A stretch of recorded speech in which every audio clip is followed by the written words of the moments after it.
personne, j'aimerais qu'on fasse le chiour pour la réfoua chez les maths de ma maman, qu'Akadosh Baruch Hu vraiment ait pitié d'elle et qu'on puisse entendre de bonnes nouvelles pour la réfoua donc de Noémie Bat Jamila, qu'Hachem lui fasse voir des miracles. Voilà, c'est tout ce que je peux dire, Bezrat Hachem, et de tous les malades à qui vous pensez, qui voulaient éventuellement rajouter peut-être des malades. Léa Bat Elisheva, Evi Esther Bat Yaela Mozieg, Ariela Teila Bat Aviva Myriam Yeshurun et Aviva Myriam Bat Claire.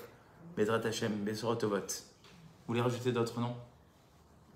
Alors, pourquoi est-ce que le chesed c'est important? Vous savez qu'on dit que Mikdash Sheni. Pourquoi est-ce que le deuxième Beth Amikdash il a été détruit? Mipnema Charev. La Gemara elle demande dans Yoma, en page 9b, la Gemara elle demande pourquoi le deuxième Beth Amikdash il a été détruit? Pas parce qu'on a transgressé les 3 péchés capitaux, comme on a vu dans Sodome et Gomorre, dans ces endroits-là. Non, pas pour ça. Mais peiné chez Aïtabo Sinatrinam. Parce qu'il y avait de la haine gratuite. Et vous savez que le grand chidouche du jeûne qu'on vient de passer mardi dernier, c'est que ce jeûne-là, il est aussi important, je pèse mes mots, que Yom Kippour et que Tisha B'Av. D'où on le voit. S'il s'avérait que ce jeûne du 10 Tevet, il serait tombé un Shabbat, on aurait repoussé Shabbat pour le jeûne, comme Yom Kippour. Seulement les Chachamim, ils ont fait en sorte que ça ne tombe jamais Shabbat. Mais dans un cas où ça serait tombé pendant Shabbat, on aurait dû jeûner même pendant Shabbat. Parce que le 10 Tevet, c'est le début du siège. Ce siège-là, qui va durer pendant 3 ans autour de Yerushalayim, et où des abominations vont avoir lieu, je pèse mes mots, durant ces années-là. Ça a été le début de la fin. Et la première brèche, elle a eu lieu 3 ans plus tard, le 17 Tammuz, et la destruction des 2 temples, elle a eu lieu Tisha B'Av. Et ce que la Gemara nous témoigne ici dans Yoma, c'est que la raison pour laquelle Dieu a scellé la destruction, c'est parce qu'il y avait une haine gratuite. En d'autres termes, il y avait un manque de chesed. Parce que si on fait du chesed autour de nous, il n'y a pas de haine gratuite. Si je sais que chaque personne qui est en face de moi, je la considère comme moi-même, il n'y a pas de raison qu'il y ait de la haine gratuite. Vous savez, il y a une fois un converti, il est venu voir Hillel. Alors d'abord, il vient voir Shammai. Et il lui dit « Apprends-moi la Torah sur un pied ». Et il a pris, il avait une barre dans la main. Amat Abinyan, c'est écrit là-bas, il y a toute une explication. C'était quoi cette barre? Il a dit c'était une barre pour faire des constructions. Et il a repoussé, il a dit « Sors d'ici, moi je vais t'apprendre la Torah sur un pied ». Et il est venu voir Hillel. On sait qu'Hillel, il était d'un calme et d'une patience exceptionnelle. Il a dit « Je vais t'apprendre. Maché sanou yalecha, lota selecha vecha, veidar zil gmor ». Ce que tu n'aimerais pas qu'on te fasse, ne le fais pas aux autres. Et de ce principe-là, apprends toute la Torah. Toute la Torah, elle repose sur ce principe du relationnel. D'où je le sais, des Aseret Aziberot. Regardez que, alors dans certaines communautés ça apparaît, les 10 commandements, il y en a 5 qui sont entre un homme et Dieu, et il y en a 5 entre un homme et son prochain. Moi, ça m'a toujours impressionné de voir que dans la Torah, on me demande de ne pas être jaloux. C'est-à-dire qu'à chaque fois que j'envie la vie de quelqu'un, que j'envie sa façon d'être, son train de vie, je fais un issour de la Torah, des Aseret Ajiberot. Ça peut passer très vite dans la tête. Ah, qu'est-ce que j'aimerais avoir la vie de cette personne? Qu'est-ce que j'aimerais être à sa place? Qu'est-ce que j'aimerais avoir son logement? Qu'est-ce que j'aimerais avoir ses enfants? Qu'est-ce que j'aimerais avoir sa vie? Tu fais un issour de la Torah. C'est-à-dire que la Torah, elle a mis un point d'honneur à mon relationnel. Comment est-ce que je me comporte avec les gens qui m'entourent? Et elle les a mis au même niveau dans les Aseret Azuberot. Il y a 5 lois qui concernent Dieu et le clan Israël, et il y a 5 lois qui concernent un homme et son prochain. C'est au même piédestal.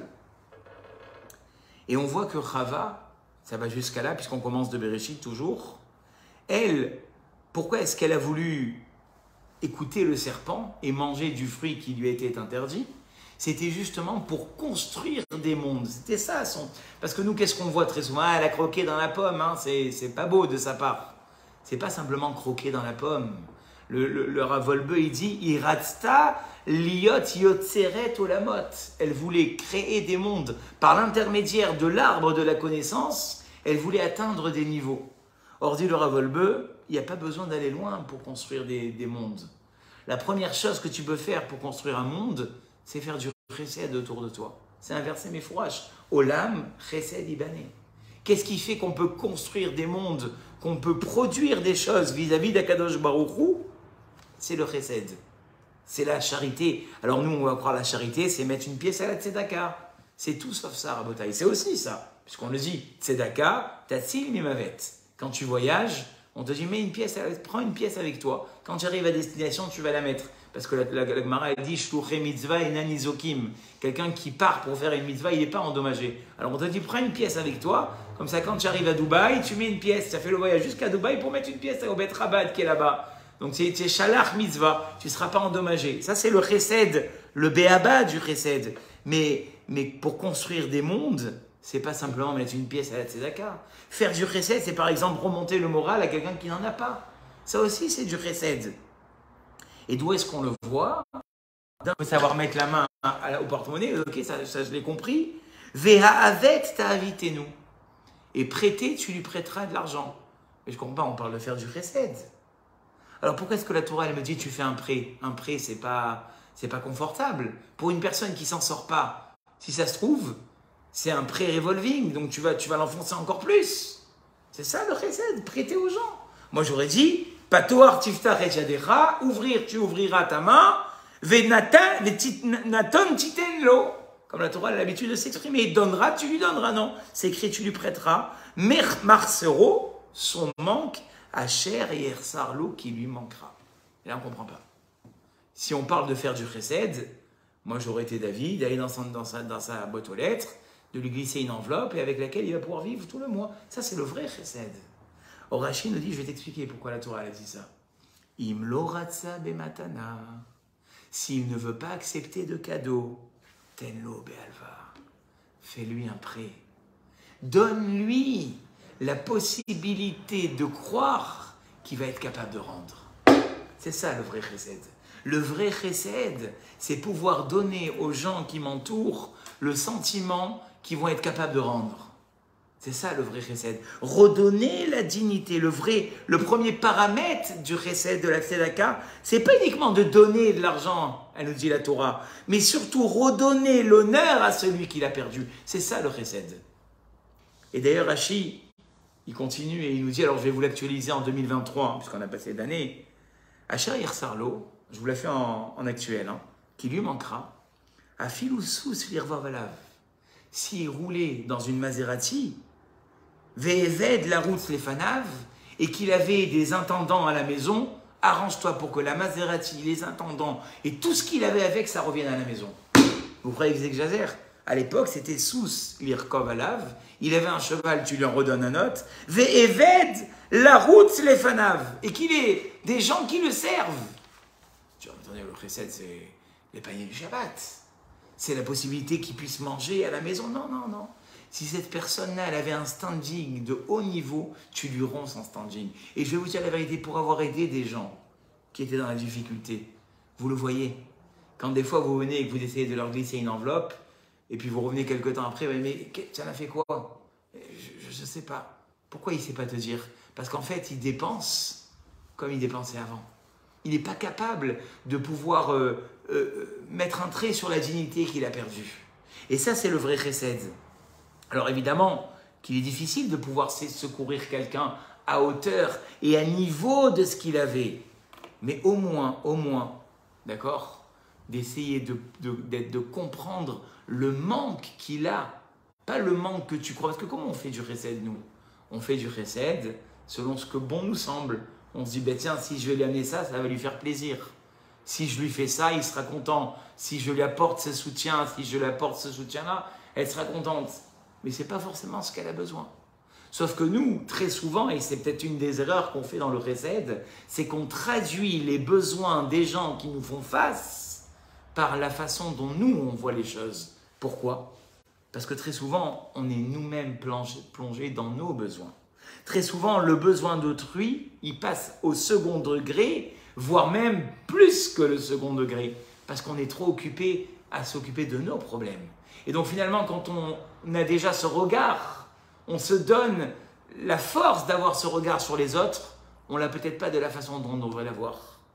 Et d'ailleurs, très souvent, on peut vivre à côté de gens des années, des gens qui peut-être vivent dans la précarité, ou laissons la précarité de côté, qui vivent dans la détresse morale, dans une grande dépression, et pourtant on les voit, comment tu vas, Baruch Hashem, ils te sourient. Et des années plus tard, tu te rends compte que ces gens-là, ils ont vécu dans la plus grande souffrance sans que tu t'en rendes compte, sans que tu puisses mettre le doigt sur ce qui les faisait souffrir. C'est ça le vrai chesed. Le vrai chesed, c'est pas forcément l'aide financière que je vais amener, c'est d'avoir le regard juste et approprié à la personne qui me fait face dans les besoins qu'elle a. Parce que très souvent, on n'imagine même pas les besoins qu'elle a. Et regardez, là, moi je ne me serais pas permis de parler comme ça, mais le Rav Wolbe, Nishmato Eden, il avait cette possibilité de nous parler comme il nous parle. Enochiim gedolim anachnu. On est des grands égoïstes. Kimat enenu yecholim leasiar daatenu mitzorke atzmenu. On n'est pratiquement pas capable de s'extirper de nos besoins et de nos préoccupations. C'est ça le premier chesed. Le premier chesed, c'est d'être capable, dans la folie de la vie que j'ai de tous les jours, vous, moi et tous les gens qui nous entourent, s'arrêter un instant et se dire peut-être que je vais aller voir quel est le besoin de l'autre personne. Ah, tu dis, bah oui, je vais sortir mon porte-monnaie. Laisse ton porte-monnaie dans la poche. Peut-être que cette personne, ce qu'elle a besoin, c'est que tu t'assoies à côté d'elle et que tu parles pendant une heure. De quoi? De choses qui ne t'intéressent pas.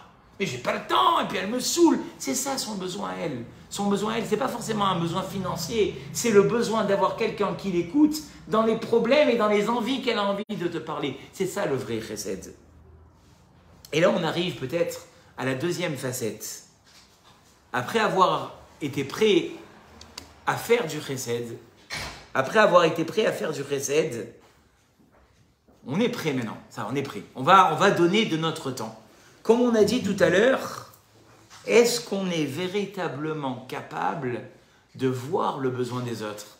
Et je vais vous imaginer ça avec une formidable histoire qui s'est passée avec un élève qui est venu voir son Rav. Il a dit, écoutez Rav, il est venu en pleurs. Il dit, Rav, j'en peux plus, qu'est-ce que j'ai à mon fils? Il dit, Rav, je m'en sors plus financièrement, faites-moi une bracha que les 5 numéros du loto, ils sortent. Et tu sais, mon fils, c'est pas forcément bien pour toi. Et je t'en supplie, Rav.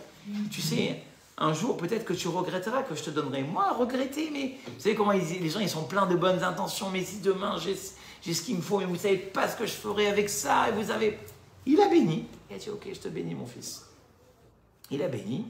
Et la bracha, elle s'est réalisée. Baruch Hashem, la bracha, elle s'est réalisée. Et ce bonhomme, il a commencé à s'en sortir. Un an plus tard, il est revenu encore en pleurs. Il dit, qu'est-ce que ça ne suffit pas? Ça ne suffit pas, tout ce que je t'ai béni. Il dit, j'ai un autre problème. Tout ce que je voulais faire, Baruch Hashem, votre bracha, elle s'est réalisée. Mais tout ce que je voulais faire, maintenant, mes mains sont fermées. Même pas un geste financier, j'arrive à faire. Mes mains, elles sont fermées comme ça, Rav. J'arrive pas à donner. Bénissez-moi que j'arrive à donner. Comment je peux faire, Rav? Il dit, viens, suis-moi. Je vais te montrer la réponse. Il a amené dans une première salle. Il a dit, c'est quoi ça? En lui montrant une glace de salle de bain. Il dit, Rav, ça c'est une glace, on se coiffe dedans. Il dit, ok, d'accord, viens avec moi maintenant. Il l'a amené dans la salle à manger, il a dit, c'est quoi ça? En lui montrant une fenêtre. Il dit, c'est une fenêtre, qu'est-ce que vous voulez de moi? Il dit, c'est quoi la différence entre la glace et la fenêtre? Ça c'est une glace, on se coiffe dedans, on se regarde si on est joli, si on est beau, tout ça. Et ça c'est une fenêtre, pour voir s'il fait beau dehors, ça peut prendre de l'air. Bon. Il a dit, non, tu sais c'est quoi la différence entre les deux? C'est le papier aluminium. Le papier en argent qui est sur la fenêtre, il fait que finalement on n'est plus capable de voir à l'extérieur, on se voit à soi-même. Il a dit, tant que tu n'avais pas de l'argent, tu étais capable de voir à travers le besoin des autres, ce que les autres ont comme manque. Aujourd'hui que tu as eu cette opulence, ça a mis un papier d'argent devant, et maintenant au lieu de voir à travers le besoin des autres, tu te vois à toi-même. C'est ça la différence, il a dit le Rav. Si tu n'avais pas finalement eu tous ces besoins, et à l'époque tu pleurais parce que tu n'en avais pas assez, mais aujourd'hui tu en as tellement que tu n'es plus capable de voir ce que les autres ont besoin. Et c'est ça le deuxième niveau. Le deuxième niveau, c'est qu'après qu'on a compris, comme on a dit tout à l'heure, qu'il y a quelqu'un avec des besoins à côté, d'accord? Il faut maintenant qu'on comprenne quel est le vrai besoin de chacun. Pour répondre à ça, le Rav Wolbe, dans le deuxième niveau, il dit comme ça. Vaishma Elokim et Nagatam, c'est la paracha qu'on va lire bientôt, cette semaine ou la semaine prochaine, où on voit que le peuple juif est asservi d'une Elohim, on est à l'image de Dieu. Une personne, elle peut entendre, elle peut voir des choses, elle peut en prendre conscience, mais elle peut ne pas comprendre ce qui lui arrive. C'est-à-dire que la troisième facette, une fois avoir été d'accord de voir qu'il y a une personne en face qui a besoin de moi, une fois avoir compris peut-être ce qu'elle avait besoin, il faut que j'assimile le fait que c'est moi qui va pouvoir l'aider. Donc vous voyez que ce n'est pas si simple que ça, le chesed. Le chesed, c'est d'abord être capable, comme on a dit tout à l'heure, de sortir de nos problèmes quotidiens, de ceux qui font que finalement, des fois on n'arrive pas à avoir un œil sur les personnes qui sont en face de nous. Mais en plus de ça, une fois qu'on est conscient du besoin des personnes qui sont en face de nous, est-ce qu'on est capable de ne pas détourner nos yeux? Très souvent, on a des gens qui nous font face tous les jours, mais on ne fait pas attention à eux. Moi, je donne toujours cet exemple. Je dis, c'est quoi faire attention à une personne qui est en face de moi? Regardez, vous prenez des fois la route. Alors, je ne vais pas vous faire l'histoire de vous prenez automatiquement le même chemin. Ça, on l'a répété 2 fois déjà. Ce que je vais vous dire cette fois-ci, c'est que des fois, vous prenez la route, la rue Paradis, là, vous l'avez fait des centaines de fois, j'imagine, hein, des centaines de fois. Cette même route que vous avez fait des centaines de fois en voiture, un jour, vous prenez la décision de faire la rue Paradis. Vous vous dites, c'est aujourd'hui, 2023, ce sera une année sportive. Je vais faire la rue Paradis d'un bout à l'autre à pied. Et là, tu découvres de la verdure, des magasins que tu n'avais jamais vus, des structures, de l'architecture. Tu dis, oh mais c'est pas possible. Ça fait des années que je passe dans cette rue et j'avais jamais remarqué. Tu sais pourquoi? Parce que tu prends le temps de regarder. Ça, c'est en voiture. Mais c'est la même chose dans la vie de tous les jours. On peut être à côté de nos enfants.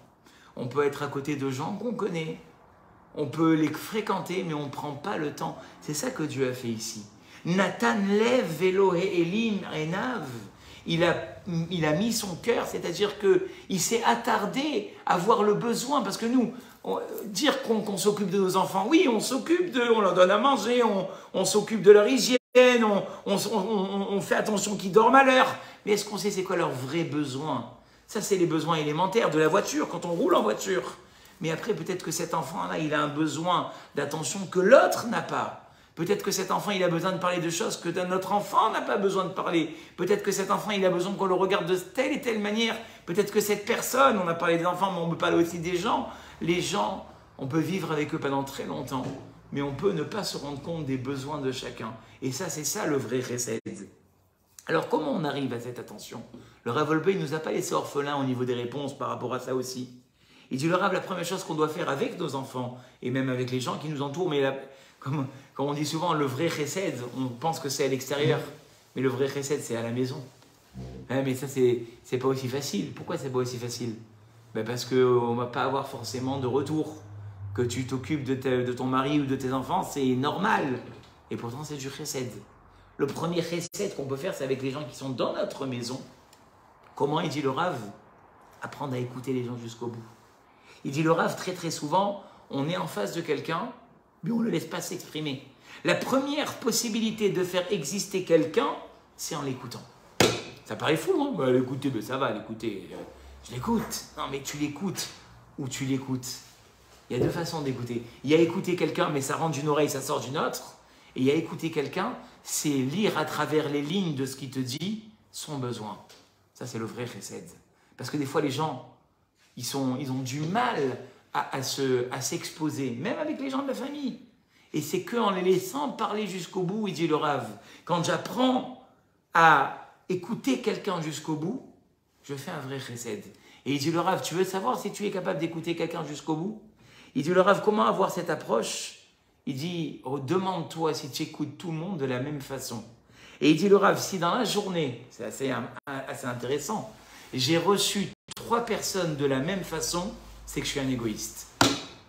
Si j'ai écouté 3 personnes de la même façon, c'est que je ne sais pas écouter les gens qui me font face. Il dit, dans la journée, je dois prêter attention différemment à 3 personnes, c'est que je sais écouter les gens qui sont en face de moi. Et regardez qui j'écoute aussi. Parce que très souvent, je suis très sélectif. cette personne, je sens que c'est un peu mon style, je vais l'écouter. L'autre, on a l'impression qu'elle n'existe même pas. Même pas, tu passes devant, même pas, même pas, je te regarde, toi. Toi, ah oui, toi, c'est vrai. Et toi, ouais, si tu veux, ouais. Qu'est-ce que tu as? Excuse-moi, je suis en retard avec les enfants. La prochaine fois, hein, pour l'instant, j'ai pas le temps. Voilà. Et regardez, c'est pas moi qui l'invente, c'est le Rav. Il dit le Rav, Alanu liot bareranim. Arrêtons d'être sélectifs. Les mille et asbir panim. À qui faire le petit sourire? À qui porter son attention? Il dit le Rav, il faut arrêter cette sélection. Cette sélection, elle est mauvaise. Et j'ai envie de dire, c'est un peu le malheur de la génération. On est devenu sélectif. On est devenu... on choisit qui je vais aider. Lui, je lui réponds. Lui, je l'écoute. Lui, je sais qu'elle m'a fait une faveur, je vais lui faire une faveur. Elle ne m'a pas invité, je ne vais pas l'inviter. Elle ne me regarde pas, je ne vais pas la calculer. C'est devenu un peu un match de tennis. Tu m'as matché, je te match. Tu m'as pas matché, je ne te rends pas la balle. Or, ce n'est pas vrai. Le vrai chesed, il passe finalement par cette non-sélection, par cette façon d'être capable d'écouter la personne qui fait le coin de la rue, comme il va dire le Rav un peu plus loin, le facteur qui me livre le courrier, je suis capable de lui parler. La personne qui vient m'aider à mettre un peu d'ordre à la maison, je la considère autant. Moi, je fais attention, peu importe où je me trouve. Les personnes qui viennent faire le ménage ou qui viennent arranger, je les considère autant que les personnes qui sont en haut de mon bureau, au plus haut niveau et au plus haut échelon. C'est des êtres humains. Ils ont besoin d'une attention autant que les autres. C'est pas le niveau social, et c'est ce que dit le Rav ici. Le premier recette, c'est d'arrêter de faire ces sélections-là. Et on peut sauver des gens. Moi, une fois, j'ai assisté à une évague, que Dieu nous en préserve. Et le Rav qui a pris la parole, il a dit, qu'est-ce qu'on doit apprendre d'ici? À part qu'il y a un jeune homme qui nous a... Ça s'était passé à Marseille. À part qu'il y a un jeune homme qui est décédé sans que personne... Qu'est-ce qu'on doit apprendre? De prêter attention à chaque personne qui nous entoure. Parce que des fois, on a des gens qui sont dans le malaise. Et le premier recette qu'on a à faire, c'est de pouvoir écouter toutes les personnes confondues, peu importe leur classe sociale et peu importe qu'est-ce qu'elles représentent pour nous. Ça, c'est la troisième étape. La quatrième étape, c'est l'hospitalité. L'hospitalité, c'est ouvrir sa porte, finalement, à des gens qu'on ne connaît peut-être pas, qui sont de passage et qui n'ont pas où passer le Shabbat. Et la Gemara, elle dit dans Shabbat, en page Kuf Kav Zayin, Gedola Achnasat Yochim, l'hospitalité, elle est plus grande que Kabbalat Penei Ashrina. C'est-à-dire que si tu te demandes comment faire amener la Shekhinah chez toi, on te dit invite des gens à la maison. D'où on le sait? D'Avraham Avinu. Avraham Avinu, il y a quelques semaines de ça, on voit qu'il est souffrant et Dieu vient lui rendre visite. Et à un moment, dit le Rav Wolbe quelque chose d'assez exceptionnel, c'est que Avraham Avinu, il voit 3 personnes passer, il dit à Hachem, attends-moi 2 secondes, je ne sais pas si on réalise ce qui s'est passé, je vais aller faire de l'hospitalité. Alors on aurait pu croire que Dieu n'était pas d'accord avec cette démarche. Et pourtant, quand les anges s'en vont devant Avraham, c'est écrit, Vaïfnu Misham Amalachim, les anges sont partis, Ve Avraham Odenu Omed Lifne Hachem. Hachem n'était pas parti. Donc il dit le Rav Wolbe, il y a quelque chose d'extraordinaire. Avraham Avinu, il a Gilou Yashrina. Il a Dieu qui vient le voir en personne. Et il dit à Dieu 2 secondes, je vais aller faire de l'hospitalité. Et Dieu lui dit, Bechavod. Bechavod. À mes yeux, l'hospitalité que tu vas faire maintenant, elle est aussi grande que la discussion qu'on est en train d'avoir. Et c'est ce que la Gemara va conclure dans Shabbat, en page 127. Gedola achnasat ochim yoter mikabbalat ashrina. Quand tu reçois des gens qui n'ont pas où aller, quand tu reçois des gens dans ta maison, c'est mieux, ou c'est aussi grand en tout cas, que recevoir la Shekhinah. Et regardez, on ne parle pas ici de recevoir tati, tata, copain, copine, nos amis, nos bien-aimés, notre famille, nos enfants. C'est pas ça. Mais des gens qui finalement sont étrangers à nous. Puisque Avraham Avinu, quand il reçoit ces gens-là, ce n'étaient pas des gens qu'il connaissait. Ishmaélim, c'est écrit. C'était des gens qui n'avaient même pas de rapport avec sa communauté. Et pourtant, Avraham Avinu les reçoit comme des rois. Il leur a fait là-bas, c'est écrit Shlosha Leshonot Bechardal, 3 langues dans de la moutarde, et il leur a fait des kilos et des kilos de pain. Quand on calcule là-bas les quantités, on reste bouche bée. Avraham Avinu, il le fait. Alors, je ne sais pas si vous vous rappelez, vous allez dire, ouais, mais c'est bien beau de dire tout ça, mais on n'est pas comme ça. On a du mal à s'ouvrir au monde, on a du mal à s'approcher des gens. Alors, rappelez-vous qu'on avait fait un Mahamar avec lequel Rav Wolbe travaille en permanence. Il dit, le Rav, si on veut changer quelque chose, alors c'est marrant parce qu'il y a quelques jours, j'ai partagé ça avec mes élèves. Le Orot Tzadiki me dit, comment on change un trait de caractère mauvais? Il dit, le Rav, on va à l'extrême. C'est-à-dire que comme par exemple, vous avez un fer à tordre, si vous voulez le tordre qui revienne au milieu, on le tord d'abord à l'autre côté et on le ramène au milieu. Il dit, le Orot Tzadikim, c'est comme ça qu'on doit faire pour changer un mauvais trait de caractère. C'est-à-dire si, par exemple, je vous donne un exemple, quelqu'un, il a du mal à se lever le matin. Il y a des gens comme ça, ils aiment bien la couette, ils aiment bien, mais ils n'arrivent pas à sortir, du lit. Alors il dit, le Rav, qu'est-ce que tu vas faire? Je vous le traduis par rapport à cet exemple. Tu t'es habitué de te lever tous les matins à 8h05, tes enfants, et après tu cours, après c'est la course, jusqu'à que tu arrives à l'école et que le gars il te dit, madame, c'est la dernière fois que je vous livre le portable, vous arrivez tous les matins en retard, et tu en as marre. Alors il dit, le Rav, qu'est-ce que tu vas faire maintenant? Tous les matins, tu vas mettre ton réveil. Il y en a un qui a appelé ça Miracle Morning. À 5h du matin, tu vas mettre ton réveil. Ça s'appelle tordre la mida en deux. Est-ce que c'est valable pour notre génération? Le Rav Wolbe, il a dit, ça ne marche pas pour notre génération. Et dans tous les domaines, dans tous les changements que vous voulez opérer dans votre vie, il dit, le Rav, ça ne marche plus. Il y a eu une époque, l'époque du Orot Tzadikim, on était capable, pour changer un trait de caractère, essayez si vous voulez, mais vous verrez que vous ne tiendrez pas le coup. Parce que, pourquoi? Alors le Rav l'a expliqué, pour celles qui étaient là les semaines précédentes, on l'a expliqué. Qui nous a montré que ça ne marchait pas? Vous vous rappelez? Chava. Ève, le serpent, il vient la voir et il lui dit, dis-moi, bonjour, qu'est-ce qu'il t'a dit, Dieu, par rapport à l'arbre interdit? Vous vous rappelez? Voilà. Il nous a dit de ne pas en manger. Et elle a rajouté, il dit le Rav Wolbe, de ne pas y toucher.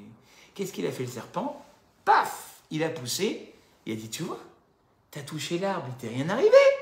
Mangeant, tu verras qu'il t'arrivera rien. Il dit le Rav Wolbe, c'est elle qui a attiré les problèmes sur elle.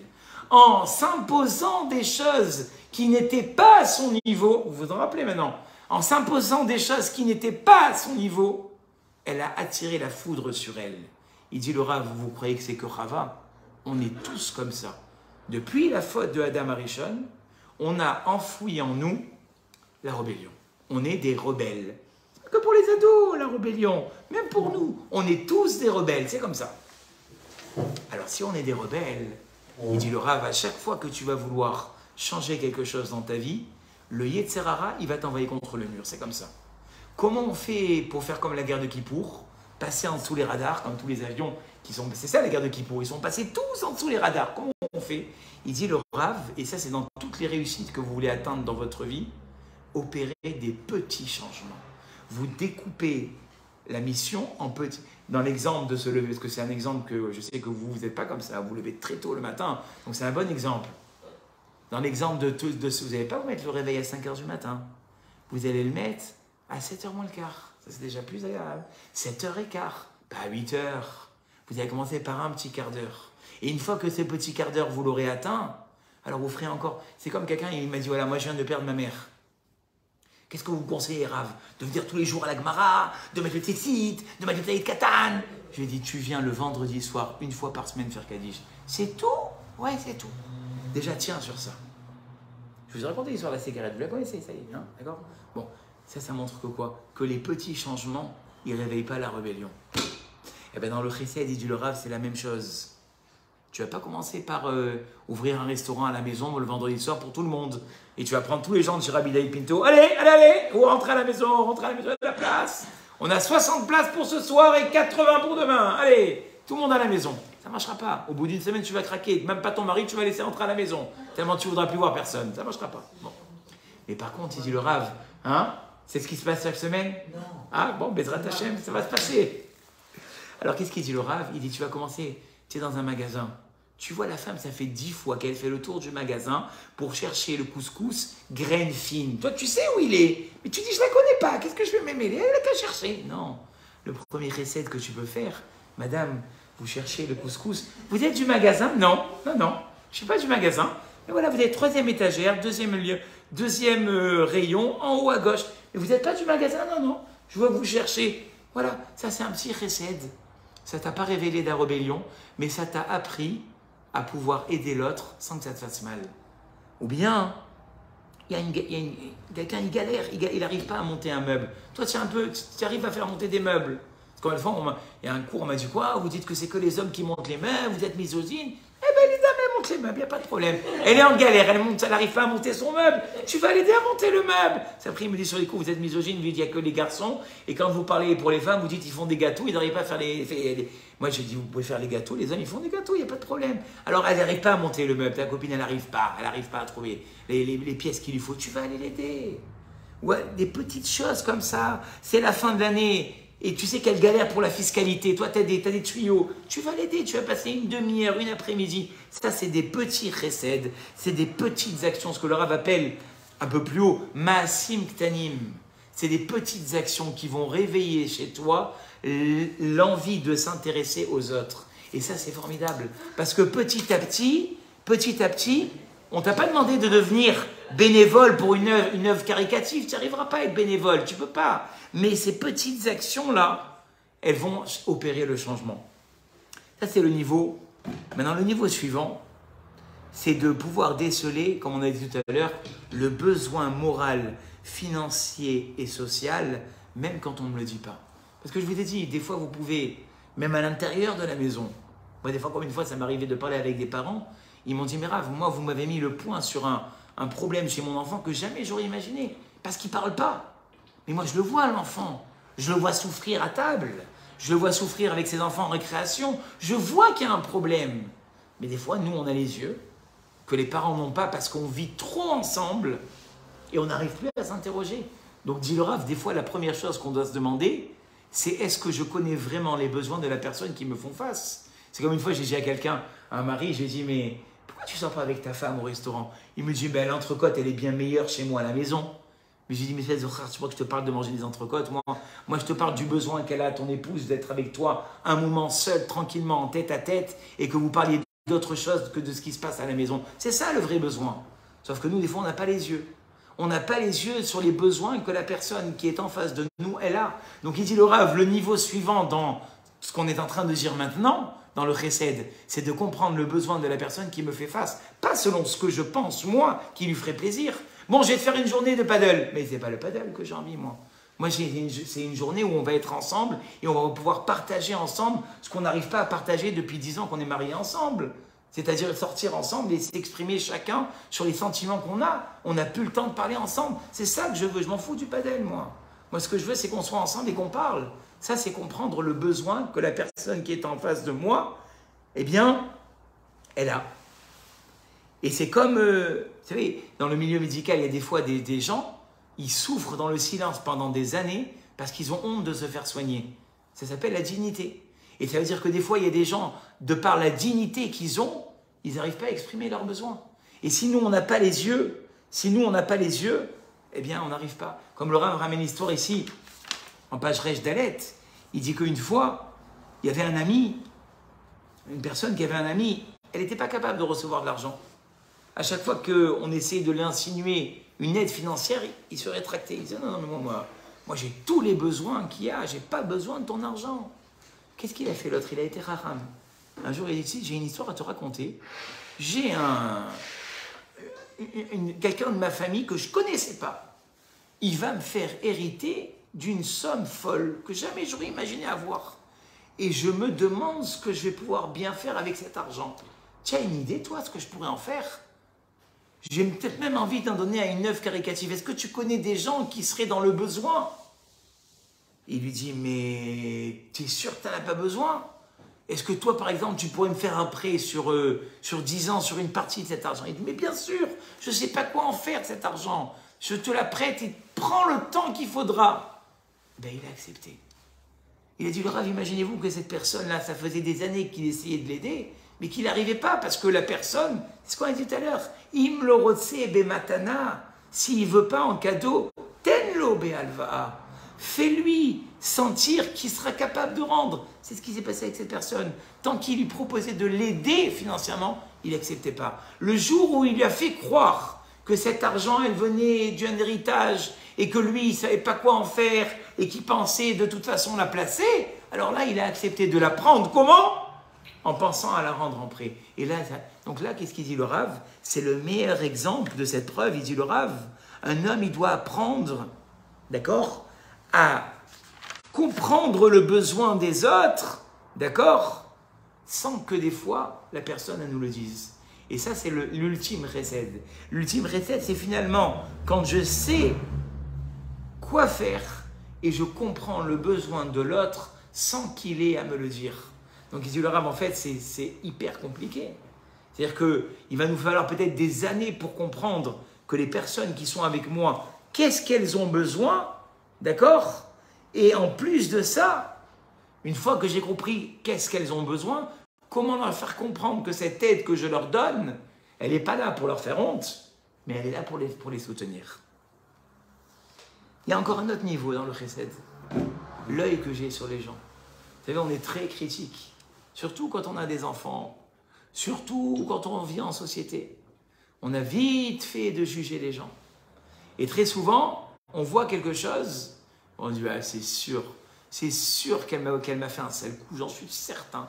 Elle voulait pas, de toute façon, elle voulait pas que je sois avec elle. Elle m'a fait style qu'elle n'était pas là, mais en fait, elle était là. Et puis de toute façon, alors qu'en fait, cette pauvre dame, elle n'a même pas pensé à toi. Elle ne savait même pas que tu étais intéressé à venir avec elle à cet endroit-là. Et si elle savait, elle aurait été la première à te le dire. Et toi, tu te montes tout un truc. Il dit le Rav, la façon de faire du chesed aussi, c'est comment? C'est l'œil que j'ai. Dans la Torah, c'est écrit Betsedek tishpot et amitecha. Avec justice, tu jugeras ton prochain. Et que nous dit Rashi? Evedan et koladam le kavzirut. La Gemara dans Shavuot d'Aflamed, elle dit c'est quoi juger? C'est pas simplement dans un tribunal avec des juges, des avocats, les jurés et tous ces trucs-là. C'est pas ça. C'est dans ma vie de tous les jours. Quel œil j'ai sur ce qui se passe autour de moi? Comme Rachid dit, Velodin shel ba'alei dinim. C'est pas simplement dans un tribunal, à Katouv Medaber, que la Torah nous parle. Et là, Beroué Chavera ose davar shatayachol, le afrio, le tzad avera ou le tzad zrut. Tu vois une personne, une connaissance, et tu peux ou bien la juger en disant elle n'a pas fait exprès, je suis sûr que ce n'était pas volontaire ce qu'elle a fait, ou bien tu peux la descendre, mais alors de façon très radicale. La Torah, elle te dit Ariyehu lesrut ve'al tarshedeu be'avera. Juge-la favorablement. Juge-la favorablement. Dis-toi qu'en fait, elle n'était pas responsable. Dis-toi qu'en fait, elle avait une toute autre idée dans la tête. Et ça peut nous aider. Pourquoi? Pour nous-mêmes. Parce que je vous ai dit, après 120 ans, les premiers qui jugeront notre vie, c'est nous-mêmes. C'est pour ça qu'on dit, on doit dire un pasouk à la fin de la Hamida, qui commence et qui termine par la première lettre et la dernière lettre de notre nom. Parce que quand on arrive en haut, on oublie qui on est. Et donc Dieu, qu'est-ce qu'il fait? Il nous juge. Il dit, mais non, regarde, qu'est-ce que tu en penses de cette personne? Toi, tu vois, là, quelle dure cette femme. Mais attends, mais c'est honteux de se comporter comme ça. Honteux, honteux. C'est ça une juive, franchement. Fais voir là, oh là là, qu'est-ce que c'est ce tempérament de... Et à la fin, Dieu il dit, tu sais qui tu viens de juger là? Toi-même. Oh, moi? Ah, chez Massienou. Non, je me rétracte, c'est trop tard. Ta façon de voir les choses dans ce monde-là, c'est celle qui t'influencera plus tard. Et donc finalement, une des facettes du chesed, dit le Rav, c'est d'apprendre à juger favorablement quand l'interprétation est entre les mains du spectateur et qu'elle a toutes ses raisons de croire qu'en fait, d'accord, c'est l'inverse. Il ne m'a pas dit bonjour, elle ne m'a pas dit bonjour, je ne la considère plus.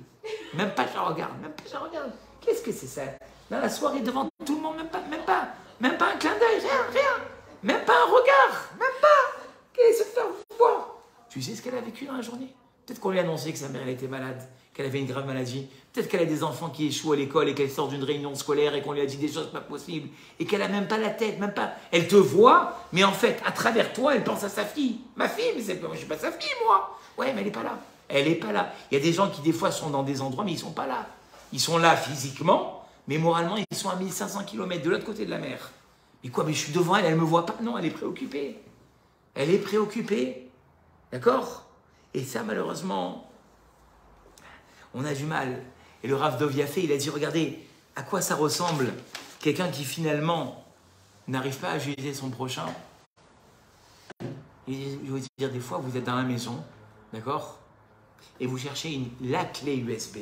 Cette petite clé qui s'est glissée entre des dossiers que tu ne retrouves plus. Tu es comme une folle, tu tires un tiroir, tu retires un tiroir, tu tires un autre tiroir. Et ton mari, il te voit tourner comme ça dans la maison. Il dit, ma chérie, tu es déjà passé par là. Tu as déjà cherché dans ce... Mais il me la faut absolument, cette clé. Tu ne comprends pas ce que c'est pour moi. C'est toute mon année de travail, cette clé. Mais tu es déjà passé. Seulement comme tu tiens tellement à cette clé, qu'est-ce que tu fais? Tu rouvres. Pourtant, tu l'as ouvert, le tiroir, il n'y avait rien. Mais je veux revoir. Peut-être qu'elle est tombée entre le tiroir et le fond de la commode. Tu ne peux pas savoir, tu ne peux pas savoir. Il dit, le Rav Dov Yafé, qu'est-ce que ça t'a appris, cette recherche-là?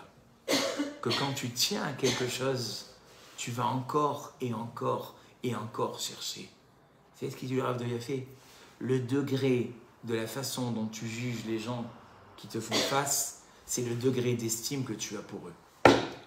Moins tu les juges bien, moins ça montre que tu as de l'estime. Et si vraiment tu as de l'estime, sache bien les juger. Et ça, c'est pas qu'à l'extérieur. Parce qu'à l'extérieur, comme on veut faire belle figure, c'est facile de juger. Mais quand ça t'arrive à l'intérieur de la maison, que ton mari n'a pas agi comme il devrait agir vis-à-vis de toi, que tes enfants, ils n'ont pas agi en tant qu'enfant et en tant que respect qu'il te doit, c'est difficile de bien les juger. Comme on dit tout à l'heure, le recède, il est facile tant que c'est en extérieur. Mais ce recède-là, quand on doit le mettre à la maison, un soir d'hiver, quand tu as froid et qu'on te dit, ben maintenant, juge bien ton mari, même s'il t'a pas été arrangé à la maison et que toi tu es épuisé de ta journée de travail, juge-le bien. Là, tu as du mal, là. Là, ça va mal. Ou que tes enfants, ils sont partis, qu'ils ont laissé la maison comme on dirait un ouragan qui est passé, alors que toi, tu t'es essayé de faire un petit peu de propre en rentrant, alors tu étais fatigué. Vas-y, va les juger bien maintenant. Tu as du mal. Tu as du mal. Ou alors que les gens sur qui tu comptais quand tu as besoin d'eux et quand toi tu as tout donné pour eux, eux ils sont pas là, tu as du mal. Parce que tout ce que tu as fait et tout ce que tu as pu investir, ça remonte. Tout remonte. Et tu te dis, mais c'est quoi ça? Là on te dit, maintenant tu dois bien juger. Si tu apprécies cette personne, tu dois lui faire confiance que si elle n'est pas au rendez-vous, quand elle devrait être au rendez-vous, elle a des circonstances atténuantes. C'est dur, hein? Ça c'est le... Et on est presque arrivé au 10e niveau. C'est le 9e niveau. C'est le plus haut niveau de chesed qu'on puisse faire. Hein, vous voyez, donc, avec tout ce qu'on vient de dire maintenant, c'est plus la petite pièce dans la tzedaka. Hein. C'est des niveaux et des niveaux et des niveaux de chesed. Et là, on est au 9e. Le 10e, il dit le Rav, c'est aussi de ne pas accepter le lachon hara. Ça aussi, c'est un chesed. Quand on vient, il faut que je te raconte, il faut... Ne me raconte rien. Ne me raconte rien. Ne me raconte pas, ne me raconte pas, ne me raconte pas. Mais attends, mais tu sais pas quoi? Je sais, mais je veux pas que tu me racontes. C'est un chesed, ça aussi. Le fait de ne pas accepter le lachon hara, c'est un grand chesed. Et on dit, vous savez, ce qui fait décoller la tfila, c'est quand on s'abstient de faire quelque chose qu'on aurait envie de faire et qu'on ne fait pas. Ça, c'est la Hitgabrut, et Zéou Gibor, Akovesh et Tisro. Celui qui se retient de faire quelque chose.